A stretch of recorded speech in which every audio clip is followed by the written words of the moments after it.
Hello everyone, आप लोग का बहुत बहुत स्वागत है स्टडी पॉइंट यूट्यूब चैनल पर। I welcome you all to study point. और इस पर्टिकुलर वीडियो सेशन में हम लोग डिस्कस करने वाले हैं कुछ बहुत ही इम्पोर्टेंट जीके और साइंस के क्वेश्चन जो कि आपके आने वाले एग्जाम के लिए इम्पोर्टेंट है। 30 क्वेश्चन को डिस्कस किया जाएगा और ये क्वेश्चन ऐसे हैं जो कि पहले के एग्जाम में पूछे गए हैं। तो चलिए हम लोग अपना डिस्कशन स्टार्ट करते हैं। वीडियो को पूरा देखिएगा क्योंकि लास्ट में आपसे एक इंपॉर्टेंट क्वेश्चन पूछने वाली हूँ जिसका आंसर आपको कमेंट सेक्शन में देना होगा। अगर आप चाहें तो टेलीग्राम चैनल और व्हाट्सएप ग्रुप ज्वाइन कर सकते हैं जिसका लिंक डिस्क्रिप्शन बॉक्स और कमेंट बॉक्स में मेंशन किया गया है।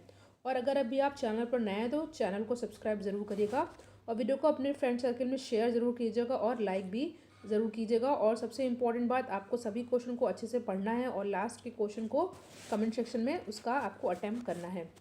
तो पहला क्वेश्चन है, जैसा कि आप स्क्रीन पर देख रहे हैं, टिस्को संयंत्र किसके नज़दीक स्थित है?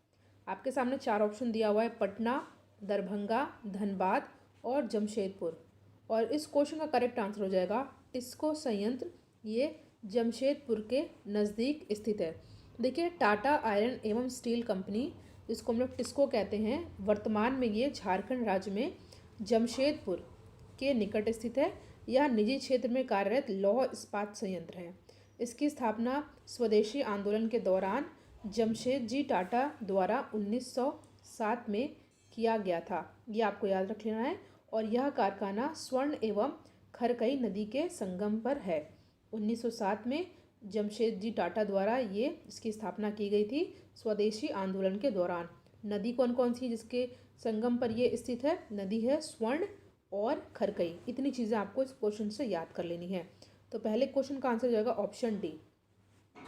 नेक्स्ट क्वेश्चन पर आते हैं। अगर आपको किसी भी क्वेश्चन का आंसर आता है तो आप उसे कमेंट सेक्शन में उसको बता सकते हैं। अगर आपको कोई भी प्रॉब्लम हो, कोई भी डाउट हो तो भी आप कमेंट सेक्शन में पूछ सकते हैं। नेक्स्ट क्वेश्चन है, झारखंड में कोयला की खानें स्थित हैं।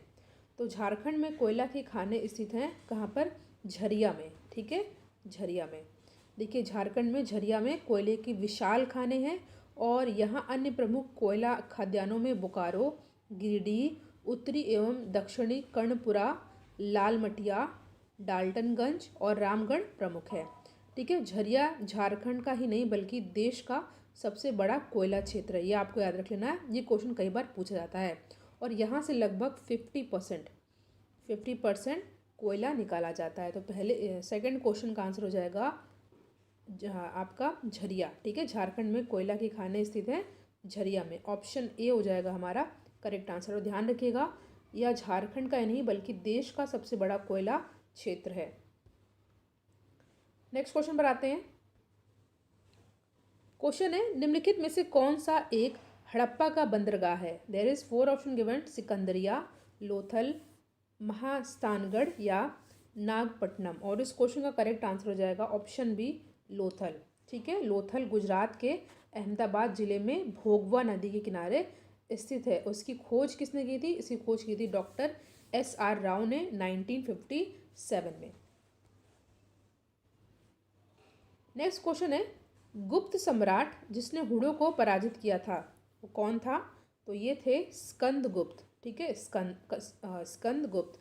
गुप्त वंश के शासनकाल में मध्य एशिया के हुडो ने 455 ईस्वी में आक्रमण किया था जिसमें स्कंदगुप्त विजयी रहा था। इस युद्ध में हुडो का नेता कुषाण वाज था और हुडो पर स्कंदगुप्त की सफलता के गुणान इसके जूनागढ़ अभिलेख में मिलता भी है, ये भी याद रख लेना है। जूनागढ़ अभिलेख में ये बताया भी गया है और भीतरी स्तंभ लेख में भी इसके बारे में जानकारी मिलती है। ठीक है, तो गुप्त सम्राट जिसने हुडो को हराया था स्कंदगुप्त ने। ठीक है, आक्रमण कब हुआ था? 455 ईस्वी में। नेक्स्ट क्वेश्चन है, कल्हड़ की पुस्तक का नाम क्या है? आपके सामने 4 ऑप्शन दिया हुआ है, अर्थशास्त्र, इंडिका, पुराण या राजतरंगिणी। तो इस क्वेश्चन का करेक्ट आंसर हो जाएगा कल्हड़ की पुस्तक का नाम क्या है? राजतरंगिणी। ठीक है, देखिए, कल्हड़ द्वारा संस्कृत भाषा में रचित राजतरंगिणी में कश्मीर का स्वर प्रमाणिक इतिहास प्राप्त होता है। ठीक है, ये आपको ध्यान रखना है। देखिए, इस क्वेश्चन को बहुत ही अच्छे से पढ़िएगा क्योंकि ये क्वेश्चन हमेशा पूछा जाता है। इसमें आपको बहुत सारे फैक्ट बताने वाली हूँ। स्थायी बंदोबस्त किसके साथ किया गया था? देखिए, स्थायी बंदोबस्त किया गया था जमींदारों के साथ। अब इसके बारे में आपको जो जो बताने वाली हूँ आपको अच्छे से याद कर लेना है। देखिए, ब्रिटिश सरकार द्वारा स्थायी बंदोबस्त का समझौता ज़मींदारों के साथ किया गया था, ये तो मैंने बता दिया। और लॉर्ड कॉर्नवालिस ने स्थायी बंदोबस्त को बंगाल, बिहार, उड़ीसा, उत्तर प्रदेश के वाराणसी एवं गाजीपुर क्षेत्र में तथा उत्तरी कर्नाटक के क्षेत्र में लागू किया था। बंगाल, बिहार, उड़ीसा, यूपी के कुछ क्षेत्र जैसे वाराणसी और गाजीपुर और उत्तरी कर्नाटक में ये किया था। ठीक है, स्थायी बंदोबस्त के अंतर्गत ब्रिटिश भारत का 19% क्षेत्र आता था। ठीक है, जिसमें से ज़मींदार किसान से वसूले गए लगान का 10/11, ठीक है, भाग सरकारी कोष में जमा करता था तथा शेष जो बचा 1/11 ने 1/11 भाग अपने पास रखता था। ब्रिटिश सरकार द्वारा भारत में स्थायी बंदोबस्त के अतिरिक्त रैयतवाड़ी व्यवस्था और महालवाड़ी व्यवस्था को भी लागू किया गया था। इतनी चीज़ें आपको याद कर लेनी। कॉर्नवालिस याद रखेगा, स्थायी बंदोबस्त। नेक्स्ट क्वेश्चन है, प्रार्थना समाज के संस्थापक कौन थे? तो प्रार्थना समाज के संस्थापक थे आत्माराम पांडुरंग। प्रार्थना समाज की स्थापना डॉक्टर आत्माराम पांडुरंग ने 1867 में की थी। 1867 में बम्बई में और किया था। ये आपको यहाँ पे ध्यान देना है। ठीक है, नेक्स्ट क्वेश्चन है, थियोसॉफिकल सोसाइटी की स्थापना किसने की? There is 4 option given. Madam, wait 1 second, हाँ 4 ऑप्शन आपके सामने दिया हुआ। मैडम ब्लाउस्की एवं कर्नल ऑलकॉट, राजा राम मोहन राय, महात्मा गांधी या स्वामी विवेकानंद। तो थियोसॉफिकल सोसाइटी की स्थापना की गई थी किसके द्वारा? 4 ऑप्शन आपके सामने दिया हुआ है और ये की गई थी मैडम ब्लाउटस्की एवं कर्नल ऑलकॉट के द्वारा। ठीक है, और ये कब की गई थी? 1875 में किया गया था। ठीक है, न्यूयॉर्क में। नेक्स्ट क्वेश्चन है, स्वराज दल की स्थापना किसने की थी? आपके सामने 4 ऑप्शन दिया हुआ है। तो स्वराज दल की स्थापना की थी चित्तरंजन दास एवं मोतीलाल नेहरू ने। ठीक है, 1 जनवरी 1923 में स्वराज दल की स्थापना चित्तरंजन दास एवं मोतीलाल नेहरू द्वारा इलाहाबाद में की गई थी। ठीक है, इसके अध्यक्ष CR दास तथा महासचिव मोतीलाल नेहरू थे। ठीक है, अगर आपसे पूछा जाए कुछ इसके अन्य सदस्य, तो इसके अन्य सदस्य थे विट्ठल भाई पटेल, मदन मोहन मालवीय एवं जयकर। ये इंपॉर्टेंट थे। नेक्स्ट क्वेश्चन पर आते हैं, भारत का अधिकतम गेहूं उत्पादक राज्य कौन सा है? आपके सामने 4 ऑप्शन है, आसान प्रश्न ही है। हरियाणा, पंजाब, बिहार या उत्तर प्रदेश। तो भारत का अधिकतम गेहूं उत्पादक राज्य कौन सा है? यह है उत्तर प्रदेश। आपको पता है कि जनसंख्या के मामले में भी उत्तर प्रदेश की रैंक नंबर 1 आती है। एरिया की बात की जाए तो भारत का सबसे बड़ा राज्य है राजस्थान। ठीक है, उत्तर प्रदेश देश का सबसे बड़ा गेहूं उत्पादक राज्य होने के साथ साथ सबसे बड़ा खाद्यान्न उत्पादक राज्य भी है। ठीक है, इतना आपको याद रख लेना है। इसके बाद मध्य प्रदेश और पंजाब दूसरे और तीसरे स्थान पर है। नेक्स्ट क्वेश्चन है, डुमट्टी, जिसको हम लोग लोम कहते हैं, डोमट नहीं लोम। तो डुमट्टी मिट्टी में मिट्टी का कौन सा कण मिलता है? आपके सामने 4 ऑप्शन दिया हुआ है, बालू कण, चिकना कण, पांशु कण या सभी प्रकार के कण। तो इस क्वेश्चन का करेक्ट आंसर होगा बालू कण, चिकना कण और पाशु कण। ठीक है, यानी कि इसमें जो है आपका डुमट्टी मिट्टी में मिट्टी के ये सभी प्रकार के कण मिलते हैं। तो ऑप्शन डी हो जाएगा हमारा करेक्ट आंसर। ठीक है, आपको अच्छे से याद कर लेना है इसमें। नेक्स्ट क्वेश्चन पर आते हैं हम लोग। क्वेश्चन है, निम्न में से कौन सा मानवाधिकार भारतीय संविधान के अंतर्गत मौलिक अधिकार भी है? ठीक है, फंडामेंटल राइट के साथ साथ मौलिक अधिकार भी है। आपके सामने 4 ऑप्शन दिया हुआ है, सूचना का अधिकार, काम का अधिकार, शिक्षा का अधिकार या मकान का अधिकार। तो इस क्वेश्चन का करेक्ट आंसर हो जाएगा शिक्षा का अधिकार। मानव अधिकार के साथ साथ ये मानव अधिकार भारतीय संविधान के अंतर्गत मौलिक अधिकार भी है। ठीक है, तो ऑप्शन सी हो जाएगा हमारा करेक्ट आंसर। ठीक है, 86वें संविधान संशोधन अधिनियम 2002 के द्वारा संविधान में एक नया अनुच्छेद 21 का फर्स्ट पार्ट ऐड ऑन किया गया था, जिसके अनुसार 6 से 14 वर्ष के बच्चों को अनिवार्य व निःशुल्क प्राथमिक शिक्षा दी जाएगी। ठीक है, तो ऑप्शन सी हो जाएगा हमारा करेक्ट आंसर। नेक्स्ट क्वेश्चन पर आते हैं, लोक लेखा समिति अपना रिपोर्ट किसको प्रस्तुत करती है? There is 4 option given and the correct answer is Lok Sabha के स्पीकर को। ठीक है, लोकसभा के स्पीकर को लोक लेखा समिति अपनी रिपोर्ट प्रस्तुत करती है। ठीक है, देखिए लोक लेखा समिति भारतीय संसद यानी पार्लियामेंट की सबसे पुरानी वित्तीय समिति है जो कि भारत सरकार के आय और व्यय की जांच करती है। ठीक है, यह अपनी रिपोर्ट लोकसभा अध्यक्ष को सौंपती है और इस समिति में टोटल 22 सदस्य होते हैं, जिसमें 15 लोकसभा के होते हैं और 7 सदस्य राज्यसभा के लिए होते हैं और ये एक वर्ष के लिए यानी कि 1 वर्ष के लिए निर्वाचित किए जाते हैं। ठीक है, विपक्षी दल के जो नेता होते हैं लोकसभा अध्यक्ष द्वारा इस समिति का अध्यक्ष नियुक्त किया जाता है। मैं फिर से बता रही हूँ, जो विपक्षी दल के नेता को लोकसभा अध्यक्ष द्वारा इस समिति का अध्यक्ष नियुक्त किया जाता है।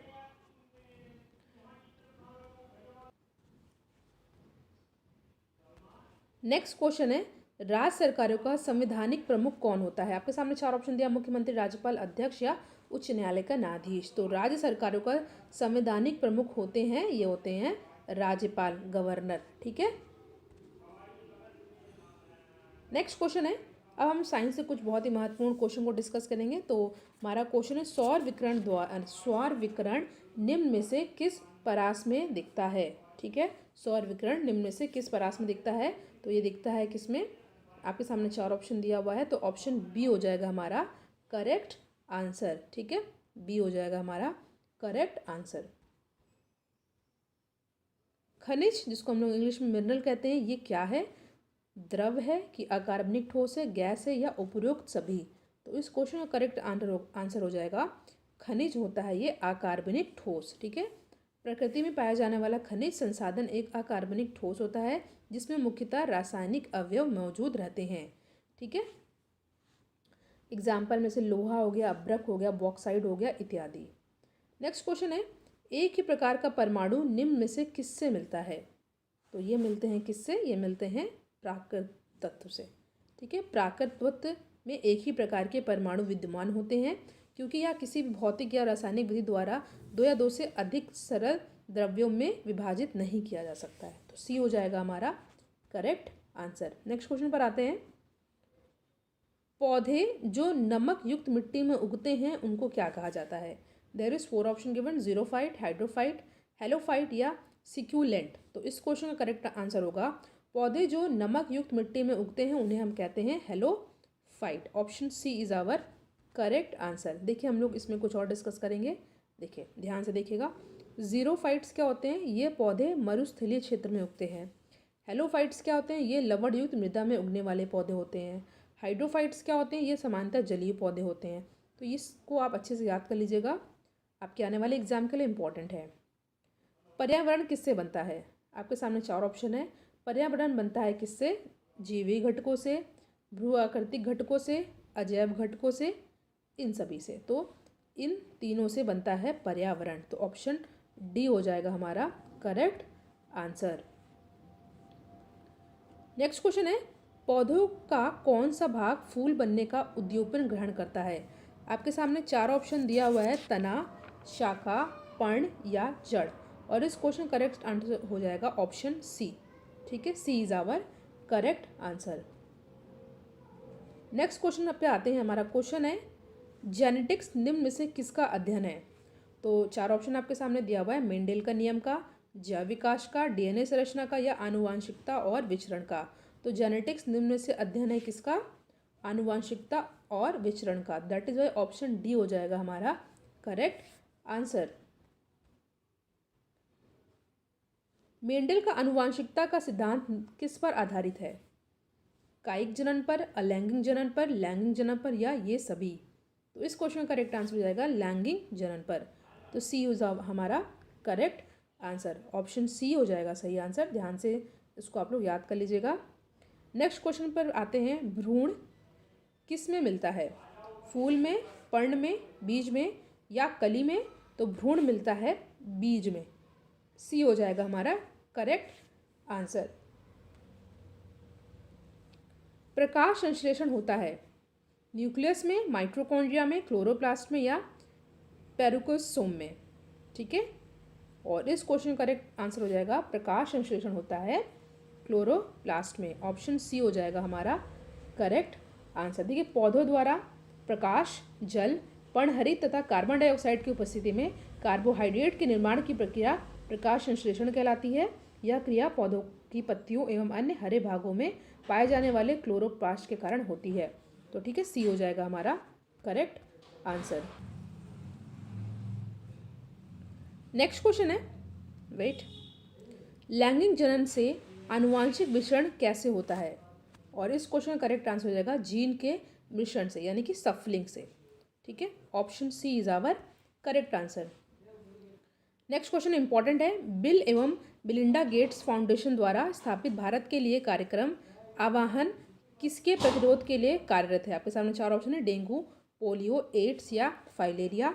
और इस क्वेश्चन का करेक्ट आंसर हो जाएगा एड्स के लिए। ठीक है, आवाहन बिल और मिलिंडा गेट्स फाउंडेशन द्वारा स्थापित एक गैर सरकारी संस्था है, एनजीओ है, जो भारत में एड्स एवं एचआईवी से संबंधित जागरूकता एवं उपचार कर्मों में संलग्न है। तो सी हो जाएगा हमारा करेक्ट आंसर। बहुत इंपॉर्टेंट, याद रख लीजिएगा। मैंने आपसे कहा था लास्ट क्वेश्चन आपको कमेंट सेक्शन में इसका आंसर देना होगा। तो क्वेश्चन है 2G स्पेक्ट्रम में जी अक्षर किस शब्द के लिए प्रयुक्त होता है? आपके सामने चार ऑप्शन है, ग्लोबल, गवर्नमेंट, जनरेशन या गूगल। तो इस क्वेश्चन का आंसर आप लोग कमेंट सेक्शन में ज़रूर दीजिएगा। आप टेलीग्राम चैनल से जुड़िए और अगर आप चाहें तो व्हाट्सएप ग्रुप से जुड़ सकते हैं। वीडियो को लाइक एंड शेयर जरूर करिएगा। Thank you so much for watching. Thank you.